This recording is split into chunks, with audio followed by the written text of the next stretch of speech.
আসসালামু আলাইকুম সুপ্রিয় বন্ধুগণ, আশা করি সকলেই ভালো আছেন। তো বন্ধুরা, আমি ইলাস্ট্রেটরের এফেক্ট মেনু নিয়ে আলোচনা করছিলাম। তো ইতিপূর্বে আমি 3D কমান্ডের অধীনে extrude and bevel, revolve, rotate এই তিনটি কমান্ড নিয়ে আলোচনা করেছি। তো বন্ধুরা, আজকে আমি কনভার্ট টু শেপ এই কমান্ড থেকে শুরু করব এবং যতগুলো দেখানো সম্ভব হয় তো দেখাবো। তো চলুন কথা না বাড়িয়ে কাজ শুরু করে দিই। তো এখানে প্রথমে আমি একটা রেক্ট্যাঙ্গল শেপ ড্রয়িং করে নিচ্ছি। ওকে, এবং এর আমি একটা কালার দিয়ে দিচ্ছি। আমি স্ট্রোক কালারটা অফ করে দিচ্ছি। ওকে, এখন আমি এই শেপটাকে সিলেক্ট করে নিয়ে ইফেক্টে গিয়ে কনভার্ট টু শেপ। তো এখানে দেখুন তিনটি কমান্ড রয়েছে এর ভিতরে। তো আমি প্রথমে এই রেক্ট্যাঙ্গলটাকেই সিলেক্ট করলাম। তো এখানে একটা ডায়লগ বক্স চলে আসছে। তো এখানে আমরা রেক্ট্যাঙ্গলে নিয়েছিলাম, এখানে কিন্তু আর একটা রেক্ট্যাঙ্গল তৈরি হয়েছে এর উপরে, কিন্তু আমরা এখানে ওই তিনটি কমান্ড কিন্তু এখানেও দেখতে পাচ্ছি। তো এখান থেকে কিন্তু আমরা রাউন্ডেড রেক্ট্যাঙ্গল তৈরি করতে পারবো এবং চাইলে আমরা এখানে ইলিপস তৈরি করতে পারবো। তো এখানে আমরা আরেকটা জিনিস দেখতে পাচ্ছি, সাইজ। তো এখানে অ্যাবসোলুট রয়েছে, রিলেটিভ রয়েছে। তো আমি এখানে যদি অ্যাবসোলুট দিই তাহলে কিন্তু আমরা যে শেপটা নিয়েছি সেই শেপ অনুসারে কিন্তু এখানে ড্রয়িং হবে না, অন্য সিস্টেমে একটা শেপ ড্রয়িং হবে ইলিপসটা। এখন যদি আমি রিলেটিভ দিই তাহলে কিন্তু আমরা যে রেক্ট্যাঙ্গল নিয়েছিলাম সেই অনুসারে কিন্তু এটা কনভার্ট হয়ে গেছে। অর্থাৎ আমরা অ্যাবসোলিউট দিলে আমাদের যে মূল শেপটা ছিল সেটা থাকবে না, না থেকে একটা নতুন করে একটা অন্য একটা শেপে কনভার্ট হবে। এখানে আমি রিলেটিভ দিলে আমাদের ওই শেপটার উপরেই কিন্তু একটা ইলিপস তৈরি হয়ে গেছে। তো বন্ধুরা, এখান থেকে কিন্তু আমরা এই শেপটার সাইজ, উইথ, এক্সট্রা উইথ এবং এক্সট্রা হাইট দিয়ে দিতে পারি। তো বন্ধুরা, এইভাবে কিন্তু আমরা একটা রেক্ট্যাঙ্গলকে একটা ইলিপসে পরিণত করলাম। একইভাবে আমরা একটা ইলিপস ড্রয়িং করে নিই। এখানে আমরা চাইলে এই ইলিপসটাকে কিন্তু একটা রেক্ট্যাঙ্গলে পরিণত করতে পারি। তো এই জন্য এটাকে সিলেক্ট করে আমি এখানে কনভার্ট টু শেপে গিয়ে রেক্ট্যাঙ্গল দিলাম। দেখুন ইলিপসটা কিন্তু এখন রেক্ট্যাঙ্গলে পরিণত হয়ে গেছে। আমরা চাইলে এটাকে রাউন্ডেড শেপে পরিণত করতে পারি। এখানে যখনই আমরা রাউন্ডেড শেপটা নিয়ে আসছি তখনই কিন্তু এই কমান্ডটা কিন্তু এখানে অ্যাক্টিভ হয়ে যাচ্ছে। এখানে আমরা এটাকে বাড়িয়ে রাউন্ডটা আরও একটু বাড়িয়ে দিতে পারি। কিন্তু এখানে যদি আমি অন্য সাপোজ এখানে ইলিপস দিয়ে দিলাম তখন কিন্তু এই কমান্ডটা ইনঅ্যাক্টিভ রয়েছে। তো বন্ধুরা, এখানে শুধু যে আমরা শেপকে অন্য শেপে কনভার্ট করতে পারি তা নয়। এখানে যদি আমি একটা স্ট্রোক লাইন ড্রয়িং করি, সাপোজ এখানে আমি একটা স্ট্রোক লাইন ড্রয়িং করে নিলাম। তো এখানে আমি স্ট্রোকটা একটু বাড়িয়ে দিচ্ছি এবং এখানে আমি এখানে আমি কোনো কাজ করবো না, এখানে আমি কালারটা চেঞ্জ করে দিই এবং এখান থেকে ফিল কালারটা নান করে দিলাম। তো বন্ধুরা, এখন এই স্ট্রোক লাইনটাকে সিলেক্ট করে আমি যদি এখানে কনভার্ট টু শেপে যাই, এখন এই স্ট্রোকটা কিন্তু এখন রেক্ট্যাঙ্গলে পরিণত হয়ে গেছে। তো এখান থেকে আমরা যদি এক্সট্রা হাইট দিয়ে দিই তাহলে আমরা পরিষ্কার বুঝতে পারবো। এখানেও কিন্তু আমরা চাইলে রাউন্ডেড শেপ করতে পারি, ইলিপস করতে পারি। তো বন্ধুরা, এইভাবে কিন্তু আমরা একটা লাইনকে বা একটা শেপকে অন্য আর একটা শেপে কনভার্ট করে নিতে পারি। এখানে আমি ওকে দিলে এটা কিন্তু এভাবে কাজ করবে। এবং এটাকে যদি এখন আমি সত্যিকারের ইলিপসে পরিণত করতে চাই তাহলে কিন্তু এটা অবশ্যই আমাকে এক্সপ্যান্ড করে নিতে হবে এখান থেকে। এখন কিন্তু এটা ইলিপসে পরিণত হয়ে গেছে। তো বন্ধুরা, আমি এটাকে ডিলিট করে দিয়ে পরের কমান্ডটা দেখছি। তো এখানে আমি একটা রেক্ট্যাঙ্গল নিয়ে নিই। ওকে, এখন এখানে ইফেক্টে গিয়ে আমি পরে যে কমান্ডটা রয়েছে এটা দেখব, ক্রপ মার্ক। ক্রপ মার্কের কাজ কি? এটার কাজ হলো আমরা অনেক সময় বিজনেস কার্ড, ফ্লায়ার, ব্রোশিয়ার এগুলো ডিজাইন করে থাকি। তো ওইগুলো কিন্তু প্রিন্ট মেশিনে অনেকগুলো একসাথে প্রিন্ট হয় এবং প্রিন্ট হওয়ার পরে সেগুলো কিন্তু কাটার প্রয়োজন হয়। তো এই কাটার যে একটা চিহ্ন দেওয়া দরকার সেটাই কিন্তু আমরা এই ক্রপ মার্কের সাহায্যে করতে পারি। তো এখান থেকে আমি একটা বিজনেস কার্ডের শেপ তৈরি করছি। তো এখানে আমি একটা কালার দিয়ে আমি এরকম একটা বিজনেস কার্ডের মতো একটা শেপ নিচ্ছি। এখানে আমি এটাকে অল্টার প্রেস করে কপি করে নিলাম, নিয়ে এখানে কন্ট্রোল ডি প্রেস করে আরও একটা নিয়ে নিলাম। তো ধরা যাক এগুলো হচ্ছে বিজনেস কার্ড, এখন আমি এদিকে কপি করে নিয়ে নিলাম। ওকে, তো এইখানে বেশ কয়েকটি বিজনেস কার্ড আমরা নিয়ে নিলাম। এখন এগুলো প্রিন্ট হওয়ার পরে অবশ্যই এগুলো আমাদের সুন্দর করে কাটতে হবে মেশিনের সাহায্যে। তো এখন সেই জন্য আমরা এখানে ক্রপ মার্ক বা একটা কাটার চিহ্ন দিয়ে দিতে পারবো। ইফেক্টে গিয়ে এখানে ক্রপ মার্কে ক্লিক করলে দেখুন এই যে এখানে চারপাশ দিয়ে এই চিহ্ন তৈরি হয়েছে এবং ভিতরেও কিন্তু চিহ্ন তৈরি হয়েছে। তো বন্ধুরা এইভাবে কিন্তু আমরা ক্রপ মার্কটাকে ইউজ করতে পারি। এই যে এখানে আমরা ক্রপ মার্ক দেখতে পাচ্ছি। এই হচ্ছে ক্রপ মার্কের কাজ। এখন আমরা পরের যে কমান্ডটা রয়েছে সেটা দেখব। এখানে আমরা কমান্ডটা একটু দেখে আসি, ডিস্টর্ট অ্যান্ড ট্রান্সফর্ম। তো এর ভিতরে আবার বেশ কয়েকটা কমান্ড রয়েছে, তো আমরা এগুলো দেখি। এখানে আমি একটা রেক্ট্যাঙ্গল শেপ ড্রয়িং করে নিচ্ছি। এখানে এটাকে সিলেক্ট করে ইফেক্টে গিয়ে আমি ট্রান্সফর্ম ডিস্টর্ট ট্রান্সফর্ম থেকে ফ্রি ডিস্টর্ট এই কমান্ডটা ক্লিক করছি। এখানে একটা ডায়লগ বক্স চলে আসছে। এখানে ডিস্টর্টের কাজ কি? ডিস্টর্টের কাজ হলো আমরা কোনো একটা শেপকে তার কর্নার ধরে এটাকে বিভিন্ন অ্যাঙ্গেলে বা বিভিন্ন ল্যান্ডে এটাকে পরিবর্তন করে দিতে পারি। যেমন এখানে আমি কর্নারটা ধরে যদি এখানে নেই, এটা কিন্তু এইভাবে একটা অন্যরকম একটা শেপে পরিণত হচ্ছে। ওকে, এখন যদি এখানে আমি ওকে প্রেস করি তাহলে এই যে এফেক্টটা আমরা এখানে ব্যবহার করেছি এটা কিন্তু এই শেপে আসবে এবং রিসেট দিলে এটা কিন্তু পূর্বের অবস্থানে চলে আসবে। তো এখানে আমি ওকে দিলাম, দেখুন শেপটা কিন্তু ডিস্টর্ট অনুসারে এখানে পরিবর্তন হয়ে গেছে। তো এই ডিস্টর্টের একটা কাজ আমি দেখাবো। এখানে পেন টুলের সাহায্যে আমি একটা ডিজাইন করে নিচ্ছি।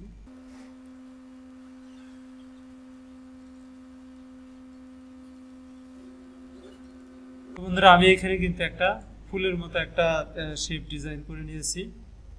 এখন কিন্তু আমি চাইলে ডিস্টর্টের সাহায্যে এটার রেডিয়েশন ঘুরিয়ে দিতে পারি।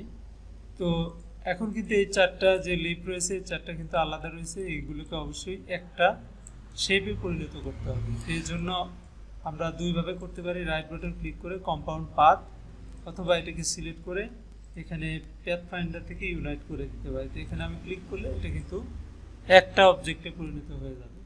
তো বন্ধুরা এখন কিন্তু আমরা এটাকে সিলেক্ট করে এখানে ট্রান্সফর্ম থেকে ফ্রি ডিস্টর্ট করে এটাকে কিন্তু বিভিন্ন অ্যাঙ্গেলে এটাকে ঘোরাতে পারি। ওকে, এইভাবে কিন্তু আমরা ঘুরিয়ে নিচ্ছি। এখন যদি এখানে ওকে প্রেস করি তাহলে কিন্তু এখন এই ডিজাইনটা অ্যাপ্লাই হয়ে গেছে। এখন আমি চাইলে এখানে একটা পেন টুলের সাহায্যে একটা লাইন ড্রয়িং করে দিতে পারি। ফিল কালারটা অফ করে দিচ্ছি। ওকে, এবং এখান থেকে আমি শেপটাকে অ্যাপ্লাই করে দিচ্ছি। বন্ধুরা এইভাবে কিন্তু আমরা একটা ডিজাইন করে নিতে পারি। ওকে, এখন এটাকে আমি এই পাশে রেখে দিচ্ছি। এখন আমরা পরের যে কমান্ডটা রয়েছে সেটা দেখবো। এই জন্য এখানে আমি একটা শেপ নিয়ে নিলাম। এখানে ইফেক্টে গিয়ে দেখি কি আছে। এখানে রয়েছে রাফ এন। তো রাফ এন এর অর্থ হলো আমরা যে শেপটা নেব সেটার যে আউটলাইন সেখানে রাফ ডিজাইন তৈরি হবে, অর্থাৎ এব্রো থেব্রো বিভিন্ন ধরনের ডিজাইন। তো এখানে আমি স্ট্রোকটা অফ করে দিচ্ছি এবং এখানে ফিল কালার নিয়ে নিচ্ছি। এখন এই শেপটাকে সিলেক্ট করে আমি যদি এখানে ইফেক্টে গিয়ে এখানে ক্লিক করি এবং এখানে দেখুন একটা ডায়লগ বক্স চলে আসছে। তো এখানে যদি প্রিভিউতে ক্লিক করি দেখুন এই যে আমরা রেক্ট্যাঙ্গল নিয়েছিলাম এর চারপাশে কিন্তু একটা রাফ ডিজাইন তৈরি হয়ে গেছে। তো এখান থেকে আমরা এই রাফনেসটা বাড়িয়ে দিতে পারি এবং এখানে ডিটেইলটাও বাড়িয়ে দিতে পারি, এই যে এরকম। ওকে, তো এখানে রিলেটিভ অ্যাবসলিউট এই দুইটা অপশন রয়েছে। তো আমরা যেটা খুশি সেটা দিয়ে রাখবো। এখানে রিলেটিভ অ্যাবসলিউট দিলে এরকম ডিজাইন হবে, রিলেটিভ দিলে কিন্তু ভিন্ন আর একটা ডিজাইন হয়ে যাচ্ছে। এখানে আবার আমরা পয়েন্টগুলোকে যদি স্মুথ দেখতে চাই তাহলে স্মুথে ক্লিক করব, যদি কর্নার দেখতে চাই তাহলে কর্নারে ক্লিক করব। এইভাবে করে কিন্তু আমরা একটা ডিজাইন করতে পারি। তো এখানে আমি কালারটা চেঞ্জ করতে পারি। ওকে, তো এই হচ্ছে এখানে এই রাফ এন্ড যে কমান্ডটা তার কাজ। এখন আমরা পরের কমান্ডটা দেখব। এখানে আরেকটা শেপ আমি নিয়ে নিচ্ছি, ইফেক্টে গিয়ে আমরা দেখি পরে কি কমান্ড আছে, ট্রান্সফর্ম। তো বন্ধুরা ট্রান্সফর্ম নিয়ে কিন্তু ইতিপূর্বে আলোচনা করা হয়েছে। এখানে আমরা ট্রান্সফর্ম নিয়ে অনেক আলোচনা করেছি, সম্ভবত অবজেক্ট মেনুতে ট্রান্সফর্ম নিয়ে আলোচনা করা হয়েছে। তো আপনারা সেই ভিডিওটা দেখবেন, এখন আমি ওটা দেখাচ্ছি না। তো তারপরে কি রয়েছে আমরা একটু দেখি। এখানে টুইক রয়েছে, তো টুইকের কাজ কি, আমরা এখানে একটু ক্লিক করি, এখানে একটা ডায়লগ বক্স চলে আসছে। তো এখানে দুইটা স্লাইডার রয়েছে, হরিজন্টাল ভার্টিক্যাল। তো এখানে যদি আমি প্রিভিউতে ক্লিক করি এবং স্লাইডারটার মান একটু বাড়িয়ে দিই, দেখুন এখানে কিন্তু এখানে আমার যে শেপটা নিয়েছিলাম এটা কিন্তু এখানে চেঞ্জ হয়ে যাচ্ছে। তো বন্ধুরা এখানে আমি ক্যান্সেল করে দিচ্ছি, দিয়ে আমি একটা ইলিপস নিয়ে নিই। ইলিপস নেওয়ার পরে যদি আমি এখানে এই কমান্ডটা অ্যাপ্লাই করি, দেখি কি হয়। এখানে টুইক দিলাম, প্রিভিউতে ক্লিক করলাম, দেখুন এই ইলিপসটারও কিন্তু একটা পরিবর্তন হয়েছে, অন্য একটা শেপে কনভার্ট হয়ে যাচ্ছে। এটা মূলত যে অ্যাঙ্কর পয়েন্টগুলো ছিল সেই অ্যাঙ্কর পয়েন্টের উপর ভিত্তি করে কিন্তু এই ডিজাইনটা হয়ে গেছে। এখানে অ্যাঙ্কর পয়েন্ট বাড়িয়ে দিলে বা কমিয়ে দিলে কিন্তু এটা ভিন্ন রকম শেপটা হবে। তো এখানে আমি যদি এই দুইটা উঠিয়ে দিই, দেখুন এটা ভিন্ন একটা রূপ হয়ে গেছে। এখন যদি আমি অ্যাঙ্কর পয়েন্ট উঠিয়ে দিয়ে এই একটা যে কোনো একটা দিই, তাহলে কিন্তু অন্যরকম একটা শেপে পরিণত হয়ে গেছে। এখানে রিলেটিভ অ্যাবসোলিউট রয়েছে, এখানে রিলেটিভ এবং অ্যাবসোলিউট দুই ধরনের ডিজাইনকে সাজেস্ট করছে। তো বন্ধুরা এই হচ্ছে এখানে টুইক যে কমান্ডটা এর কাজ। তো টুইক কমান্ডটা দেখে আমরা একটা লাইনের উপর অ্যাপ্লাই করব। এখানে আমি পেন টুলের সাহায্যে একটা লাইন ড্রয়িং করে নিব। এখানে এটাকে ডিলিট করে দিয়ে আমি নতুন করে নিচ্ছি। ওকে, তো এর ফিল কালারটা অফ করে দিয়ে আমি একটা স্ট্রোক কালার অ্যাপ্লাই করব এখানে, এবং স্ট্রোকটাকে একটু বাড়িয়ে দেব। এখন যদি আমি ইফেক্টে গিয়ে ট্রান্সফর্ম থেকে টুইকটা অ্যাক্টিভ করি, দেখি কি হয়। এখানে প্রিভিউতে ক্লিক করলাম এবং এটা বাড়িয়ে দিলাম। এখানে কিন্তু তেমন কোনো পরিবর্তন নেই। এটা লাইনের উপর না, এটা শুধুমাত্র কোনো একটা শেপের উপর কাজ করবে। এখানে যদি অ্যাবসোলিউট দিই, তাহলে কিন্তু এটা একটা পরিবর্তন আমরা দেখতে পাচ্ছি, একটা লাইনকে বিভিন্নভাবে পরিবর্তন দেখতে পাচ্ছি। তো এখানে এগুলো উঠিয়ে দিলে কিন্তু এর ভিন্ন ভিন্ন ডিজাইন আমরা দেখতে পাচ্ছি। তো বন্ধুরা এই হচ্ছে এখানে টুইক যে কমান্ডটা তার কাজ। এখন আমি এটাকে ক্যান্সেল করে দিয়ে পরে কমান্ডটা দেখার চেষ্টা করি। এখানে পরে যে কমান্ডটা রয়েছে সেটা হচ্ছে টুইস্ট। তো টুইস্টের কাজ কি, এখানে আমি একটা লাইন ড্রয়িং করে নিয়েছি, এর উপরে আমি এই কমান্ডটা অ্যাপ্লাই করব। এখানে যদি আমি টুইস্টে ক্লিক করি, তাহলে এখানে কিন্তু কোনো স্লাইডার নেই। এখানে প্রিভিউতে ক্লিক করে এখানে যদি আমি ডিগ্রির পরিমাণটা বাড়িয়ে দেই, এখানে আমি 30 দিয়ে এখানে প্রিভিউতে ক্লিক করছি, দেখুন এখানে কিন্তু এই লাইনটা সুন্দর বাঁকা হয়ে গেছে। তো এখানে আমি যদি ডিগ্রি পরিমাণটা আরও বাড়িয়ে দিই এবং পুনরায় এখানে ক্লিক করি, তাহলে এটা কিন্তু আরও বেঁকে যাচ্ছে। তো আমরা অনেক সময় পেন টুলের সাহায্যে এরকম বাঁকা শেপ ড্রয়িং করতে চাই, তো আমাদের কিন্তু এইভাবে কষ্ট করে ড্রয়িং করার প্রয়োজন হবে না। আমরা এইভাবে একটা সোজা লাইন তৈরি করে এর মাধ্যমে সহজেই সুন্দরভাবে বাঁকিয়ে নিতে পারি। তো এখানে যদি আমি আরেকটা লাইন ড্রয়িং করে নিই, নিয়ে এখানে আমি আরও কিছু অ্যাঙ্কর পয়েন্ট অ্যাড করে নিই। এখানে আমি অ্যাড অ্যাঙ্কর পয়েন্ট থেকে দুইটা অ্যাঙ্কর পয়েন্ট এখানে অ্যাড করে নিচ্ছি। এখন আমি এটাকে ধরে ইফেক্টে গিয়ে আমি টুইস্টে ক্লিক করে আমি যদি প্রিভিউ দেই, তাহলে কি হচ্ছে, এখানে কিন্তু অ্যাঙ্কর পয়েন্টটা ফ্যাক্ট হচ্ছে না, এখানে কিন্তু সোজা লাইনটাকেই এখানে ধরছে। তো এখানে যদি আমি 100 দিই, দিয়ে আবার পুনরায় প্রিভিউ ক্লিক করি, দেখুন এখানে কিন্তু এটা আরও বেশি বেঁকে যাচ্ছে। তোমাদের এই হচ্ছে এখানে টুইস্টের কাজ। এখন আমরা লাইন বাদ দিয়ে অন্য একটা শেপের উপর এটা অ্যাপ্লাই করব। তো এখানে আমি একটু রেক্ট্যাঙ্গুলের উপর এখানে অবশ্যই এখানে আমি ফিল কালার দেব। ওকে, এখন এটাকে সিলেক্ট করে আমি ইফেক্টের থেকে এখানে টুইস্টে ক্লিক করলাম। এখন যদি এখানে প্রিভিউতে ওপেন করি, দেখুন এখানে 4টা অ্যাঙ্কর পয়েন্ট আছে, সেই অনুসারে এখানে 50 ডিগ্রি পরিমাণ কিন্তু এটা ঘুরে যাচ্ছে। এবং এটাকে যদি আমি বাড়িয়ে দেই, এটা কিন্তু এই ডিজাইনটা অন্যরকম হয়ে যাচ্ছে। তো বন্ধুরা এটা কিন্তু আমরা অন্যান্য শেপের উপর অ্যাপ্লাই করতে পারি এইভাবে। তো এখানে আমি ক্যান্সেল দিলাম। এরপরে আমরা দেখব এখানে পরে যে কমান্ডটা রয়েছে সেটা এখানে রয়েছে জিগজ্যাগ। তো বন্ধুরা জিগজ্যাগ হচ্ছে সবচেয়ে মজার একটা কমান্ড। তো এটা আমি অ্যাপ্লাই করে দেখাচ্ছি। ট্রান্সফর্ম জিগজ্যাগে ক্লিক করলাম। তো এখানে আমি শেপের উপর দেখাচ্ছি। তো এখানে যদি আমি প্রিভিউতে ক্লিক করি, দেখুন এখানে জিগজ্যাগ আকারে এখানে অনেকগুলো ভিন্ন ভিন্ন ডিজাইন তৈরি হয়েছে। তো এখানে যদি আমি এটা বাড়িয়ে দেই তাহলে দেখুন খুব সুন্দর একটা ডিজাইন কিন্তু এখানে হয়ে গেছে। এখানেও কিন্তু আমরা রিলেটিভ এবং অ্যাবসোলিউট এই দুইটা অপশন ব্যবহার করতে পারি। তো এখান থেকে যদি আমি বাড়িয়ে দিই, দেখুন এটা সুন্দর একটা ডিজাইন কিন্তু তৈরি হয়ে গেছে। এখন আমি এটাকে স্মুথ করতে পারি, আবার চাইলে আমি কর্নার রাখতে পারি। তো এখানে আমি ওকে প্রেস করলাম। এখন এটাকে আমি এখানে রেখে দিচ্ছি। এটা আমি একটা ইলিপসের উপর এটা প্রয়োগ করব। তো এখানে আমি একটা ইলিপস ড্রয়িং করে নিচ্ছি। এখন ইফেক্টে গিয়ে আমি ট্রান্সফর্ম থেকে এখানে জিগজ্যাগটা ওপেন করে দিলাম। এখানে প্রিভিউতে ক্লিক করলে দেখুন এখানে বৃত্তের চারদিকে এরকম কর্নার আকারে ডিজাইন তৈরি হয়ে গেছে। তো এখানে যদি আমি বাড়িয়ে দিই তাহলে এখানে কিন্তু এগুলো বড় হবে, বড় বা ছোট হবে। আর এগুলো সংখ্যা যদি আমি বাড়াতে চাই তাহলে কিন্তু এটা দিলে সংখ্যা বেড়ে যাবে। আমি যত দিব এরকম সংখ্যা বেড়ে যাবে। তো আমি এটা কমিয়ে দিলাম। এটা কিন্তু পূর্বে যে চারটা কর্নার ছিল সেটাই এখন যদি আমি এখানে বাড়িয়ে দিই এইভাবে কিন্তু বৃদ্ধি পাবে। তো এইভাবে কিন্তু আমরা এই যে বিভিন্ন ধরনের ডিজাইন করতে পারি। যেমন আমরা যদি সূর্য এটা ডিজাইন করতে চাই সহজে কিন্তু এটার সাহায্যে করতে পারি। এখানে আমরা রিলেটিভ এবং অ্যাবসোলিউট দুইটাই ব্যবহার করতে পারি যেটা আমাদের প্রয়োজন হয়। তো আমরা কর্নারগুলো যদি স্মুথ করতে চাই তাহলে এটা, এবং কর্নার রাখতে চাইলে এই অপশনটাতে ক্লিক করে এটাকে আমরা ডিজাইন করতে পারি। তো এখানে আমি ওকে প্রেস করলাম।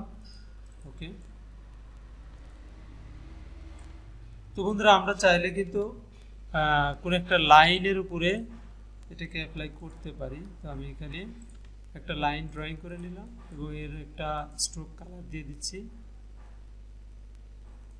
এবং ফিল কালারটা অবশ্যই আমি অফ করে দেব। এখন এই লাইনটার স্ট্রোক একটু বাড়িয়ে দেই যাতে আমাদের বুঝতে সুবিধা হয়।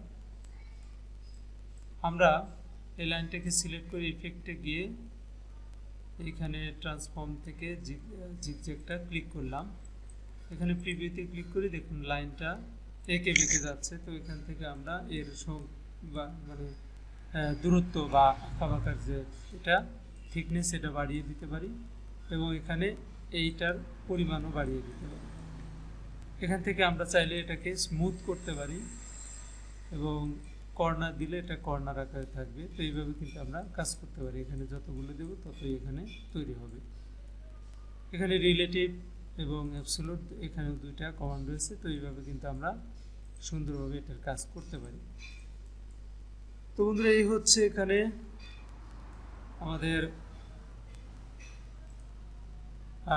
ডিস্টর্ট অ্যান্ড ট্রান্সফর্ম এই যে কমান্ডটা রয়েছে এর কাজ।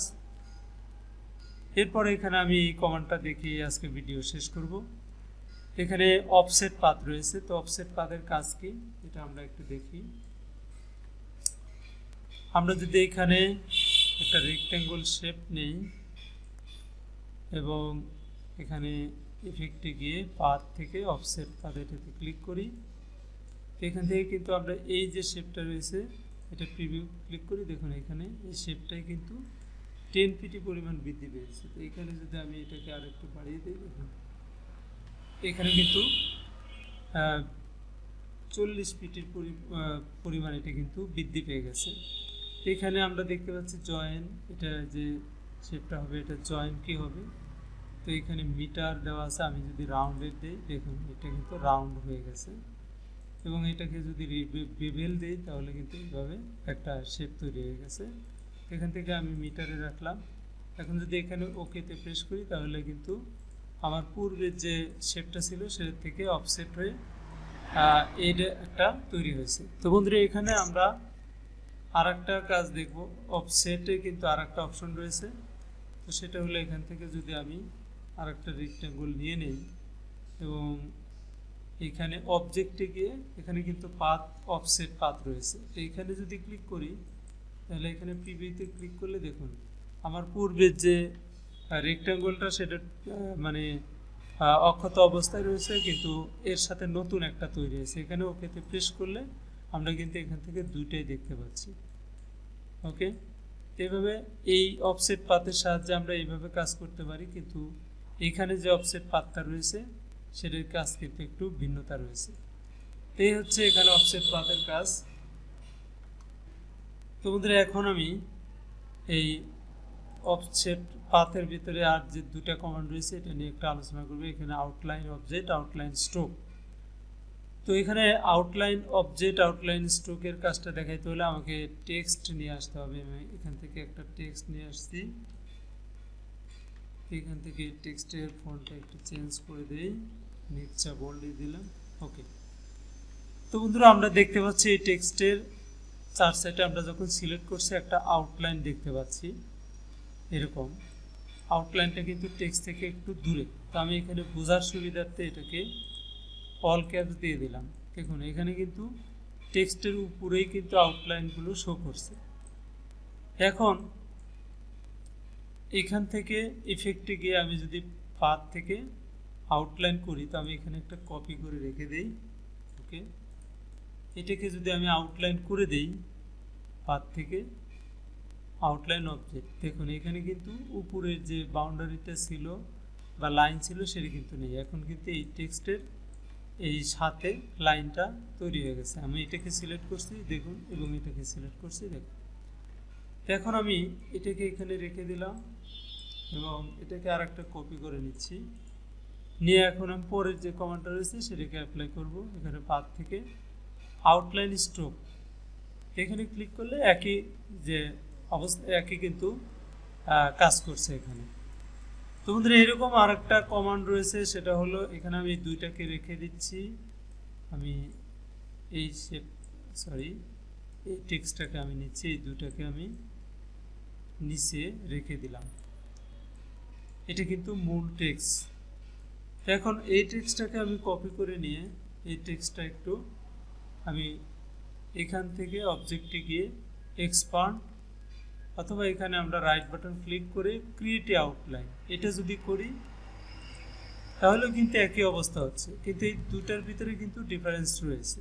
এই ডিফারেন্সটা কি, আমরা এই দুইটাকে আউটলাইন অবজেক্ট করেছি বা আউটলাইন স্ট্রোক করেছি, আর এটাকে করেছি আমরা ক্রিয়েট আউটলাইন।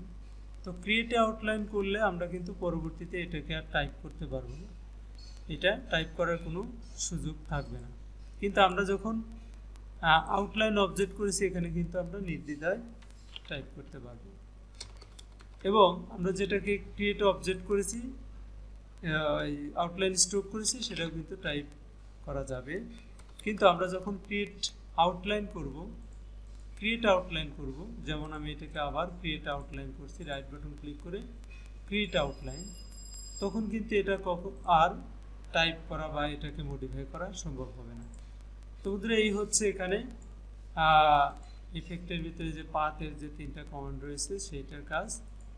তো বন্ধুরা আজকে এই পর্যন্তই, সবাই ভালো থাকবেন, এবং আপনারা যদি আমার চ্যানেলে নতুন হয়ে থাকেন তাহলে চ্যানেলটি একটু সাবস্ক্রাইব করে নেবেন, এবং যদি পূর্বে সাবস্ক্রাইব করে থাকেন তাহলে অসংখ্য ধন্যবাদ। সবাই ভালো থাকবেন, খোদা হাফেজ।